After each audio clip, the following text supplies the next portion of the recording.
beforehand, planning is key. Obviously, you know, with this, with basically anything regarding Surfrider, I know something that John has stressed in the past is campaign planning. Yeah, campaign and program planning. Your campaign plans need to be set before you have the core volunteer training. And can I stop you and just, does everybody get the difference between program and campaign? I don't want this to be jargon for anybody if they're really new.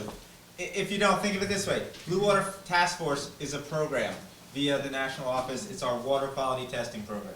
A campaign would be, let's get this place to stop dumping in the water and making it yucky, because our Blue Water Task Force program is telling us it's yucky. So the campaign is like the action, the program is sort of the... Yeah, exactly. A campaign has a specific start, middle, and finish. A program, something that's more ongoing, you know, as John was touching on. And if you have the planning for that, it's going to specify where you need volunteers. And then you can, you know, plug that into the get involved part. So planning is really important. In San Diego, we've actually created specific campaign, actually, what do I call them? Campaign, or excuse me, core volunteer position description. You know, a one-page summary of, you know, how much time is committed, you know, what your functions are, who you may report to, some of the benefits to becoming a core volunteer, and things along those lines, just to kind of give people expectations to know what to expect. So they're not just coming into it blind and, you know, get overwhelmed or, you know, don't really know. It just kind of gives people a little more comfort level. So with planning, obviously spread the word beyond existing members. You want to start with your list of chapter members, you know, especially if it's your first time holding core volunteer training or orientation, start there. But we want to reach out. You know, remember the slide where you had the general public, you know, you want to hit schools, you want to hit your surf shops, coffee shops, anywhere that people may be interested. You know, create a flyer for it. You know, obviously all the social networking online, Facebook, Meetup, all those things are great avenues. And the more places you can get the information out there, the more likely you're going to pull people in. Mm-hmm. We request an RSVP, and we actually have people register online, so we have all the contact information. So we just have that database in existence. And then also this goes with planning ahead, but you should have one or two people that are in charge of actually planning and implementing this, while everyone should speak and be a part of it. And they are responsible for preparing the agenda. And then each person that's speaking should be familiar with what they're speaking about and, you know, prepare their slides, but have somebody to kind of coordinate that. And I think this is pretty important too. Here, ask members what they want to learn. Yeah. That's really important. So we can go up there and tell people a lot of things, but it may not be what they're interested in. So throw that out there. Find out what they want to learn. Mm-hmm. Okay, so this is just a case study of what we did in LA. We found that a Saturday is the best because the days are so long that people don't want to sit long enough on an evening, and it's dark and they want to go out and do their own things. So we hold it in March, which is right before all of our Earth Day stuff, which is more like Earth Month. I don't know if it's like that for you guys in April. And we have it from 10 to 1, and here's kind of what we include. We also include a video, which is like shifting baselines or sea to summit. And you can see here we have a little trivia game where we hand out, that gives us an understanding of what people do and don't know. So then we can tailor how we move forward with it. And then it also gives people an opportunity to get free stuff.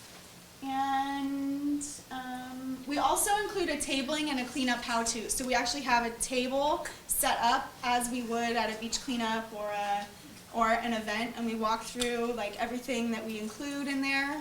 And that's really helpful because that's something that a lot of these volunteers will be doing, is actually setting it up and then getting involved. Like I said, we capture their contact information, but we also have them sign up right there for Volgistics. And we'll be talking a lot more about Volgistics, but it's a great online resource for plugging and playing volunteers in their, given their interests and schedules and time that they want to give. So our last training session, we had 33 volunteers that we trained that are now part of our core go-to that we can call upon for any event. And we have just one a year, but our goal is to have 2 a year. I just wanted to touch upon, you know, some of the differences between what they do in LA and San Diego. We basically try to hold one core volunteer training every quarter. essentially in January. There's a lot of people who are fired up, you know, after the holidays. You have their New Year's resolutions. I'm going to help save the world this year. So got to get them plugged in there. And then we host one, you know, right before April and Earth Day, because there's so many booth events, so many things going on. That's a good time. Also, right again at the beginning of summer, you know, school's out. You know, people may be in San Diego or, you know, here at the shore for the summer, and you may have, you know, a new pool of people. And then for us also, we do one in the fall. Basically, we just did one at the end of September. Again, it's the beginning of the school year. You know, things are kind of getting ramping up. As far as, you know, students go, you know, we kind of die down a little bit around the holidays, but we still try to get active and, you know, have people come in because, you know, we have people who want to get involved. So, you know, tailor those times to what fits for your chapter, you know, when, you know, people may be around or, you know, around school or whatever works for you. And we've held ours on, you know, a weeknight, a Wednesday or Thursday night. We've had it on a Saturday morning. And we kind of water ours down a little bit. We try to cap ours at about an hour. We still try to have a mix of speakers and everything, try to keep it exciting, and basically tell people expect an hour and a half. So we talk for an hour, go through that you know, outline, and we're going to, you know, go through a little exercise later to focus on it. But then we make sure to leave time at the end to mix and mingle, you know, so you can chat with people afterwards. And in San Diego, we're pretty lucky to have a bigger chapter, and we have committees that meet independently, you know, of the executive committee, of the, you know, general chapter meetings. So that's a little more time where they can get that specified information, you know, rather than a 3-hour session. It's like, hey, here's some of the basics. Get involved with one of our committees, one of our campaigns for the specialized info, and then you can go from there. So that's kind of the general idea and what we do. But we found that, you know, we get a pretty good turnout at both. You know, Saturday morning, and the last one we did was on a Wednesday evening, and we had about 40 people show up. So it's good. It's a little bit flexible, but just kind of keep that in mind. Whatever works for your chapter.